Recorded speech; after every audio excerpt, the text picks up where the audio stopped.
On est en mai 2017 et le monde numérique est littéralement à genoux. Une crise d'une ampleur jamais vue paralyse Internet, ça frappe partout, sans distinction, et ça sème la panique à l'échelle mondiale. Une cyberattaque massive est en train de se produire. Le chiffre, il donne le vertige. En l'espace de quelques jours à peine, c'est plus de 300 000 ordinateurs qui se retrouvent infectés par un virus totalement inconnu. Personne, mais vraiment personne ne semble à l'abri.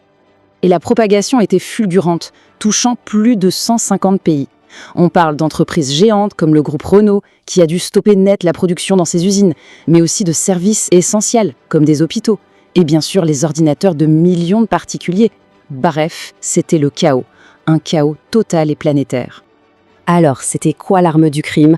Un rançongiciel, ce qu'on appelle un ransomware, qui portait le nom de WannaCry. Et sa méthode était aussi simple que brutale. Il cryptait absolument tous les fichiers de l'ordinateur, ce qui les rendait complètement inaccessibles. Pour espérer revoir ces données, il n'y avait qu'une seule solution, payer une rançon.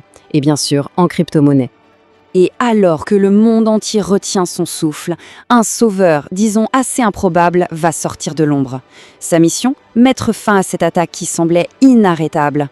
Et ce sauveur, c'est lui, Marcus Hutchins. Il a seulement 22 ans. C'est un jeune prodige de la cybersécurité qui bosse depuis sa chambre dans un coin un peu paumé du Royaume-Uni. Et pourtant, c'est lui, tout seul, qui va stopper la plus grande cyberattaque de l'histoire. Mais comment il a fait au juste? Eh bien, en plongeant dans les entrailles du code de WannaCry, il a trouvé un truc, un peu par hasard. Une sorte d'interrupteur d'urgence, un kill switch. En fait, il a repéré un nom de domaine un peu bizarre dans le code, il l'a acheté et enregistré pour une dizaine de dollars, et sans même s'en rendre compte, il a activé une commande cachée qui a stoppé net la propagation du virus, partout dans le monde. Du jour au lendemain, Marcus devient une véritable star. Il est célébré partout, il donne des interviews. Il est même invité en août à la DEF CON de Las Vegas, le plus grand rassemblement de hackers au monde. Mais voilà, la gloire va être de très courte durée. Juste après l'événement, au moment de rentrer chez lui, le héros se fait arrêter par le FBI. La scène se passe à l'aéroport de Las Vegas.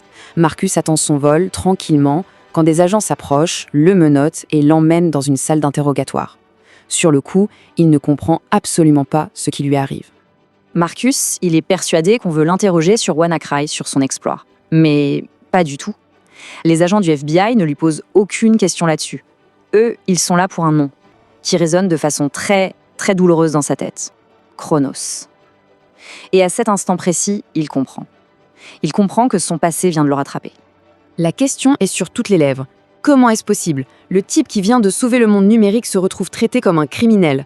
Pour comprendre, il faut faire un petit bond dans le passé.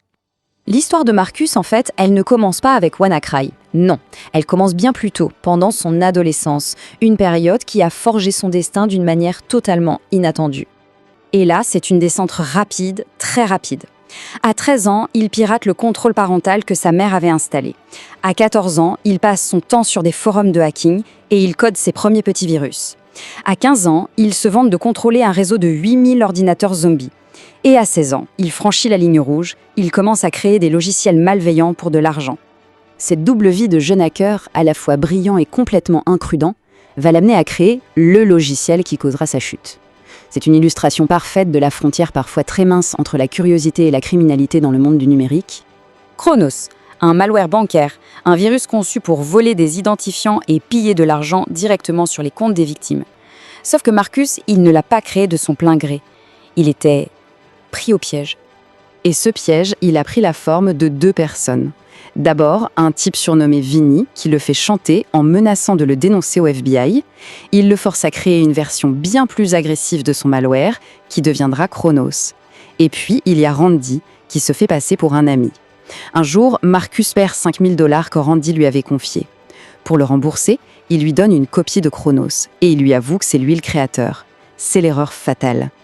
Épuisé par cette double vie, Marcus décide de tout plaquer. Il veut changer. Il lance son propre blog, Malware Tech, où il utilise ses compétences incroyables pour faire le bien. Il analyse des virus, il aide des boîtes à se protéger, et c'est ce nouveau chemin qui va le mettre en première ligne pour combattre WannaCry. Il pensait vraiment avoir tourné la page, mais son passé numérique, lui, ne l'avait pas oublié. On retourne à Las Vegas. Après l'arrestation de Marcus, c'est le choc dans le monde de la cybersécurité. Tout le monde se mobilise pour celui qu'il voit comme un héros déchu, une victime du système. La communauté des hackers se serre les coudes pour soutenir ce qu'ils appellent le héros martyr, et en un temps record, ils lèvent 30 000 $, la somme exacte pour payer sa caution et le faire sortir de prison. Son parcours judiciaire va être long et compliqué. Après sa libération, il est assigné à résidence à Los Angeles. Et finalement, en 2019, il trouve un accord avec la justice. Il plaide coupable pour 2 des 10 chefs d'accusation, reconnaissant avoir créé des malwares dans sa jeunesse. Et aujourd'hui, Marcus Hutchins a complètement rebondi. C'est un expert en cybersécurité hyper respecté, il continue d'alimenter son blog et sa chaîne YouTube, et il partage son expérience dans des grandes conférences. Il est passé de Black Hat à White Hat, utilisant son passé trouble pour mieux protéger les autres. Pour lui, plaider coupable, c'était une façon d'assumer ses erreurs, une sorte de rédemption. Mais il reste profondément marqué par la culpabilité de ce qu'il a fait. C'est une ombre qui, probablement, le suivra toute sa vie. L'histoire de Marcus Hutchins est juste incroyable. Du cybercriminel au héros mondial, c'est une illustration parfaite des paradoxes de notre époque. Et son parcours laisse une question en suspens. Une question qui nous concerne absolument tous à l'ère du numérique. Est-ce qu'un passé en ligne peut un jour être vraiment totalement effacé ?